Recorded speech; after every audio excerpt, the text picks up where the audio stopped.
شوال کا جو مہینہ ہے، اس مہینے کے تعلق سے جو تفاصیل ہیں، یہ جو احکام ہیں، اس کی خصوصیات ہیں، اس کی فضائل ہیں، ان میں پہلی بات یاد رکھنے کی یہ ہے کہ شوال کا مہینہ آزادی کا نہیں ہے، نئے سرے سے پابندی کی تجدید کا ہے۔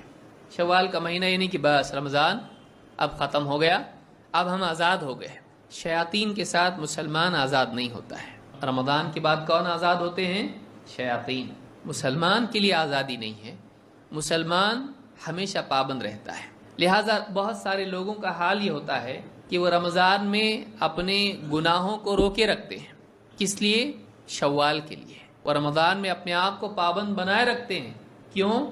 ایک ہی تو مہینے کی بات ہے، جیسے ہی رمضان ختم ہو گیا ہم آزاد ہو جائیں گے، پھر پہلے سے زیادہ طاقت کے ساتھ گناہوں کی طرف آتے ہیں، اس لیے کہ کسی گناہ سے رکے رہنا اس کی جستجو اور پیدا کرتا ہے۔ جس گناہ کا، جس لذت کا، جس حرام کا انسان عادی ہوتا ہے، اگر اس کو روک دیا جائے تھوڑی دیر کے لیے، کچھ وقت کے لیے، تو اس کے اندر اس کی طلب اور بڑھ جاتی ہے، اور پھر اس کے بعد واپس جب اس میں لوٹتا ہے تو پہلے سے زیادہ قوت کے ساتھ لوٹتا ہے۔ ایک شرابی سے آپ شراب روک دیجئے، اس کے اندر اس کی طلب بڑھتی چلی جاتی ہے، اور پھر جب ملتی ہے تو خوب پیتا ہے۔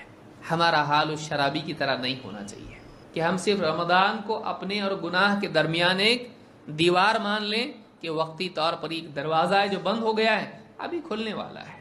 ایسے لوگوں کے بارے میں سلف کا کیا کہنا ہے؟ کعب رحم اللہ فرماتے ہیں، جو آدمی رمضان کے روزے رکھتا ہو اور رمضان میں اپنے جی میں اس بات کا پکا ارادہ کرے کہ جب رمضان ختم ہو جائے گا تو وہ اللہ کی نافرمانی نہیں کرے گا، وہ رمضان میں روزوں میں اس بات کا اپنے دل سے پکا عہد کرے کہ رمضان جب ختم ہوگا تو میں اللہ کی نافرمانی نہیں کروں گا، فرماتے ہیں وہ جنت میں ضرور داخل ہوگا، نہ اس سے سوال ہوگا نہ اس سے حساب ہوگا، نہ اس سے سوال نہ حساب، بغیر مسئلۃ ولا حساب۔ لیکن کہتے ہیں کہ ومن صام رمضان وهو يحدث نفسه اذا افطر عصى ربه فصيامه عليه مردود۔ کہتے ہیں لیکن وہ آدمی جو رمضان کے مہینے میں روزہ رکھے اور دل میں یہ تمنا لیے ہوئے ہو، دل میں اس کا ارادہ پختہ یہ ہو کہ جیسے ہی رمضان ختم ہو جائے گا وہ واپس سے ان گناہوں میں لوٹ جائے گا، اپنے رب کی نافرمانی پھر سے کرنے لگے گا، اپنے دل میں اس کا یہ ارادہ ہو، چھپی ہوئی اس کی ایک تمنا اور خواہش اور نیت ہو، فرماتے ہیں کہ اس کے روزے اس پر لوٹا دیے جائیں گے، فصیامہ علیہ مردود، اس کے روزے اس پر لوٹا دیے جائیں گے۔ اور یہ بھی عدم قبولیت کی ایک علامت ہے کہ طاعت کے بعد انسان گناہ میں لوٹے۔ قبولیت کی علامات میں سے ایک علامت کیا ہے؟ کہ اللہ رب العالمین بندے کو ایک نیکی قبول کر کے اگلی نیکی کی توفیق دے، یہ بھی قبولیت کی علامت ہے۔ اگرچہ عمل ادا ہو جاتا ہے لیکن ادا ہونا الگ ہے، مقبول ہونا الگ ہے۔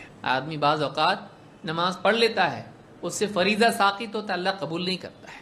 انما یتقبل اللہ من المتقین، اللہ قبول کرتا ہے متقین سے۔ جو آدمی رمضان مہینہ بھر گزار دے اور متقی نہ بن پائے، کیسے وہ قبولیت کی اللہ رب العالمین سے امید رکھتا ہے؟ ایسے آدمی کو چاہیے کہ وہ اللہ سے توبہ کرے، اللہ سے توبہ کرے کہ رمضان کا مہینہ ایک آدمی کو متقی نہ بنائے۔ ایسا آدمی ناکام و نامراد ہے۔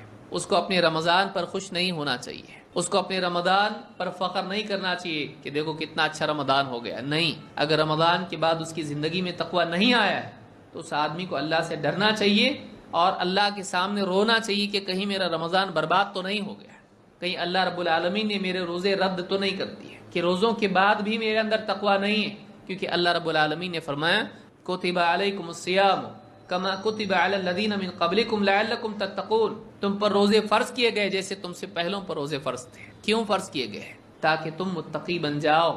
پھر جب روزے رکھنے کے بعد بھی آدمی متقی نہیں بنتا ہے تو کہیں نہ کہیں کھوٹ ہے، کہیں نہ کہیں عیب ہے۔